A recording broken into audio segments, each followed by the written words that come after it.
welcome back to Straight Up Movement. Today we're doing a short little episode today. We got some requests to do a episode all about non-negotiables. So Robin, I'll hand it off to you. What are your non-negotiables for a healthy life, healthy lifestyle, balanced life, I guess? My number one non-negotiable is a daily walk. So that's made easier because I have 3 dogs that need to get out and walk. But it has turned into such an important part of my life. I do 2 walks a day. So I do a morning walk and an evening walk. Some days I really only do 1, but the one it's non-negotiable unless I'm just in bed sick.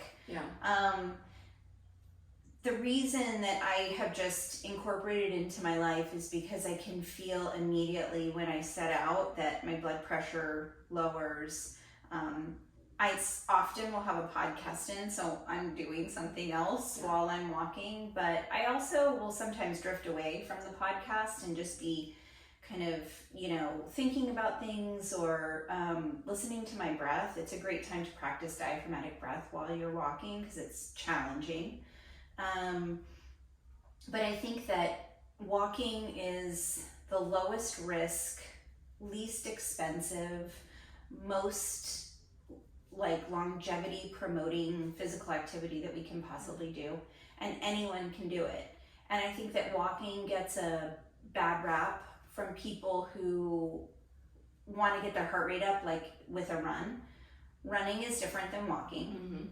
What walking does really, I feel like, is more for your soul and more for your mental health than necessarily improving your cardiovascular health, which of course it performance is. Right, something. Exactly. Yeah. So if I had to just name one thing, it would be that, and I just don't skip it. If I don't get the morning walk in, then I get the evening walk. And often in the evening, we'll go our whole family, and so the kids, the dogs. Sometimes it's not very relaxing like that. But it's actually also created this really lovely bonding time for us as a family.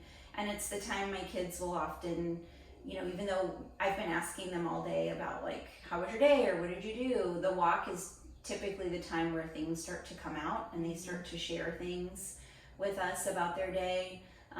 It's a time where my husband can kind of decompress and reflect on his day and share things.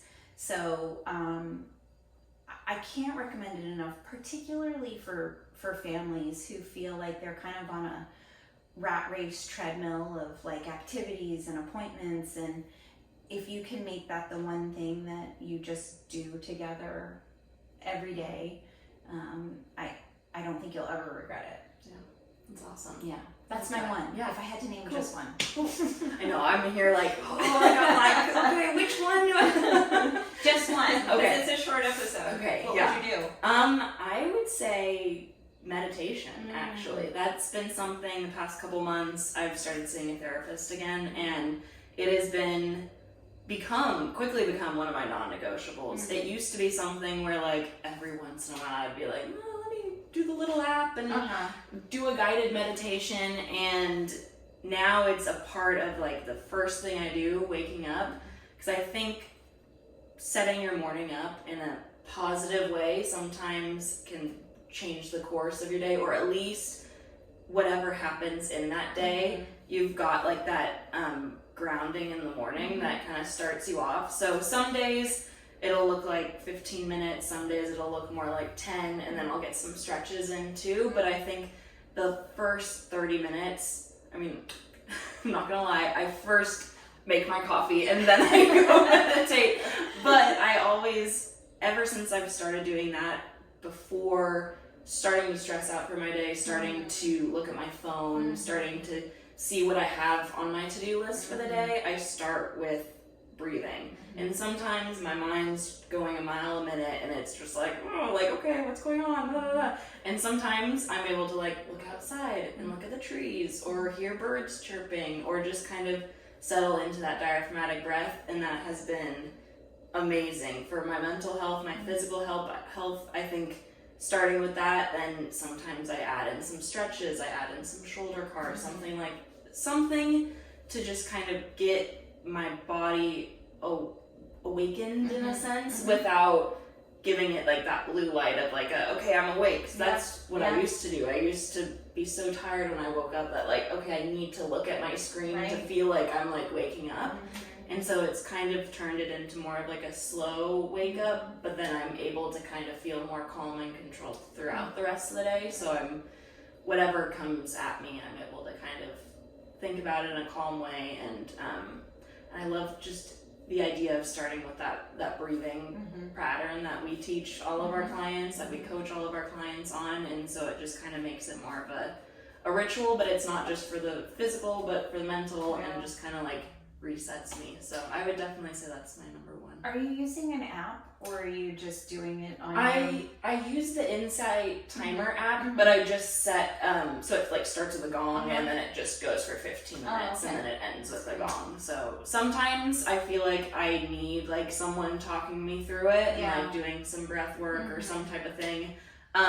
But it's kind of been nice. It kind of like puts I don't know, it creates a lower barrier of judgment for myself where like, if I'm thinking about things the entire 15 minutes, it's like, well, at least I was just sitting here.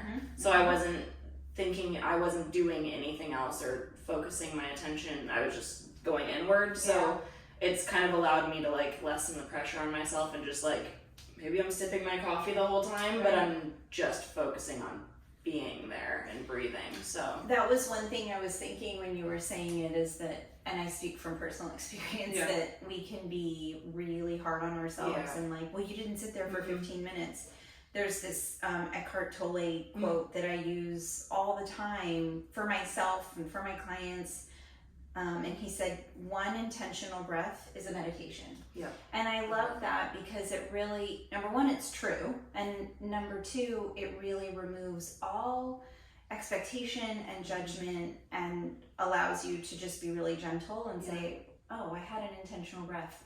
Good job. 100%.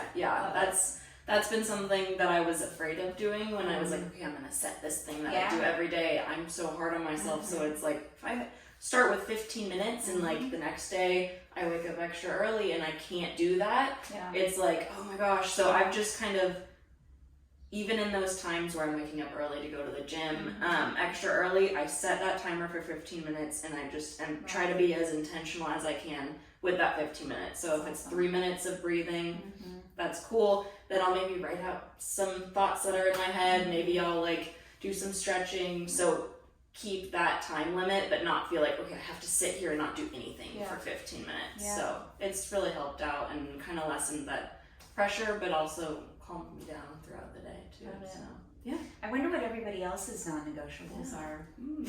Tell us in the DM us. On Instagram. I don't think there's comments on Spotify, but if you're watching the YouTube video, put them down below. We'd love to know.